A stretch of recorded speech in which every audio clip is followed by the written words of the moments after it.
Chosen ones. Falling for potential is one of the biggest traps the Matrix offers. Valerie, talk to him. The Matrix loves dangling potential like bait.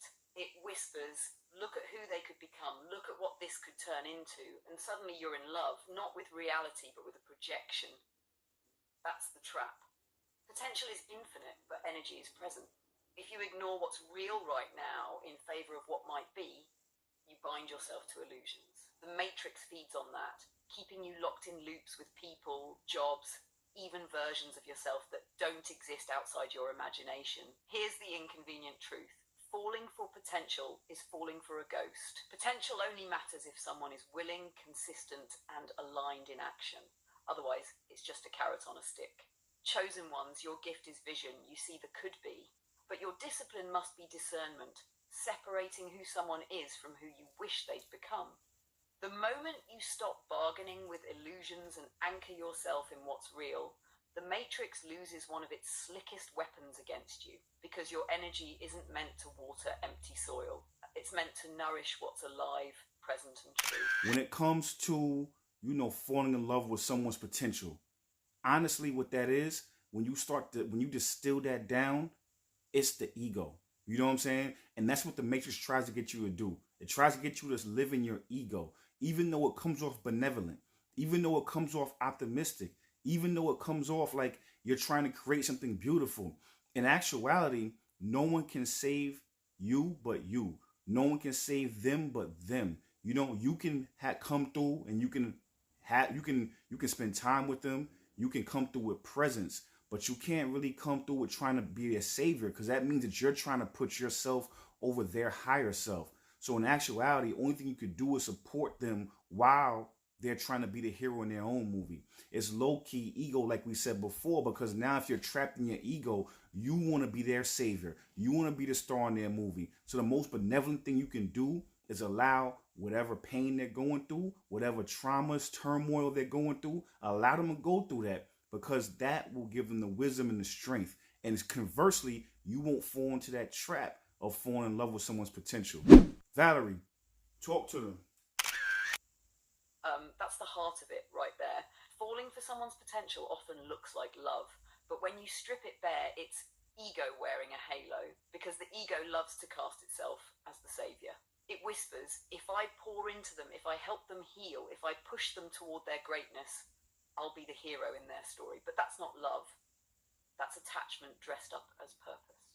Real love doesn't override somebody's higher self. It respects their sovereignty enough to let them walk their own road, even if that road is painful, even if that road doesn't include you. And that's what makes this Matrix trap so subtle. It sells you the illusion that potential is about them, but in reality it's about your ego. It's about needing to be needed. It's about wanting the starring role in a movie that was never yours to direct. Chosen ones, here's the medicine. Your role is not to rescue, but to witness, to hold presence without possession, to love without trying to control the outcome. Because when you let someone wrestle with their shadows, you honor their initiation.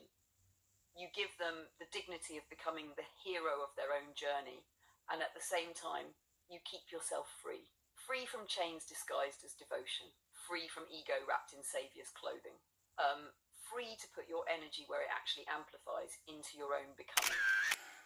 So now here's another thing, another lens, another angle to look at this from, right? This interesting, predicament that some people find themselves in. Now we talked about from their vantage point, right?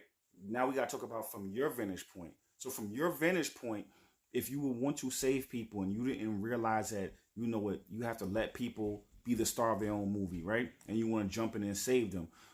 The thing about it is that once you have went through ego death, once you have dealt with the dark night of the soul, once you have went into your shadow side and you've dealt with all that eighth house and you dealt with all that, shadow of yourself, you realize that,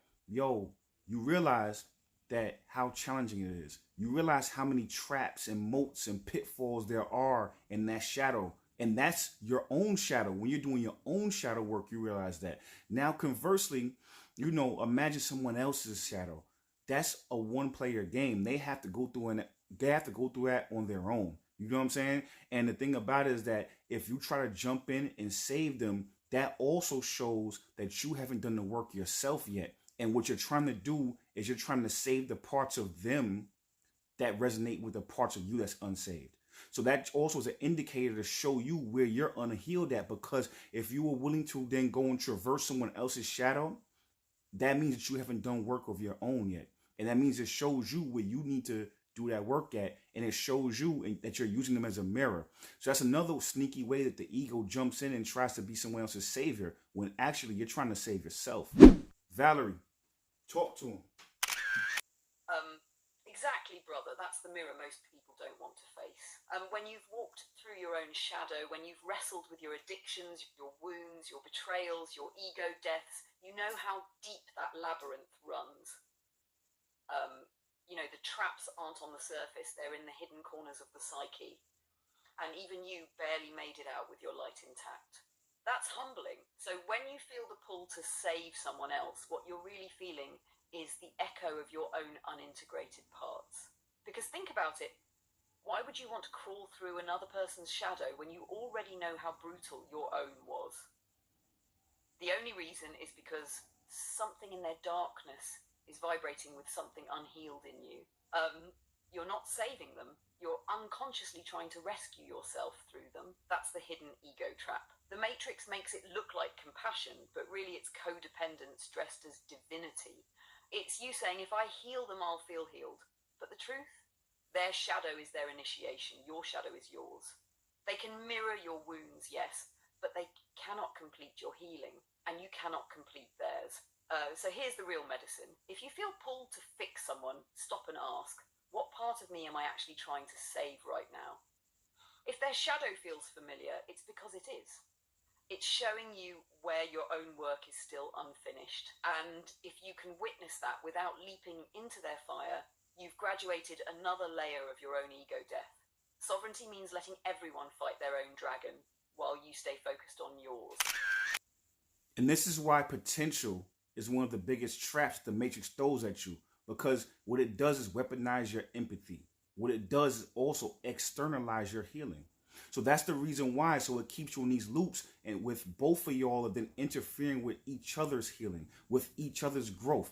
This is the reason why it's one of the Matrix's favorite plays. Valerie, talk to him. That's the sinister beauty of the Matrix. It doesn't just come at you with obvious chains. It uses your light against you. Potential is the perfect bait because it appeals to your empathy, your vision, your hope. You see who someone could be, and because you're wired to heal, you lean in. You pour energy, time, love into their becoming. But here's the trap. When you're focused on their potential, you neglect your own. That's how the Matrix externalizes your healing. Instead of turning inward and transmuting your own shadow, you project that energy outward, trying to sculpt another person into the version you wish they'd be. And that's how two souls get locked in a karmic loop, both of you orbiting each other's wounds, neither of you evolving. And it's brilliant in a cruel way, because the Matrix doesn't need you to hate, it just needs you distracted. What better distraction than love twisted into saviorhood? What better way to keep you looping than convincing you that someone else's growth is your responsibility? The truth? You can't alchemize someone else's shadow.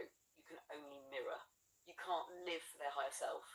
You can only live for yours. And when you stop falling for potential, you reclaim all that energy that was leaking outward and use it to build your own becoming. The Matrix weaponizes empathy, but awakened beings weaponize discernment. So on that note, I appreciate you. If you made to this part of the video and you found us on TikTok, go into my TikTok bio, my description, and follow me on YouTube. The reason why you want to do that is because we do deep dives and decode the Matrix and show you how to decode the Matrix as well. We'll do 2 or 3 hour lives on Sundays and Mondays, and we go live over there because we like the format better. If you found this on YouTube, go follow me on TikTok. You know what I'm saying? And on that note,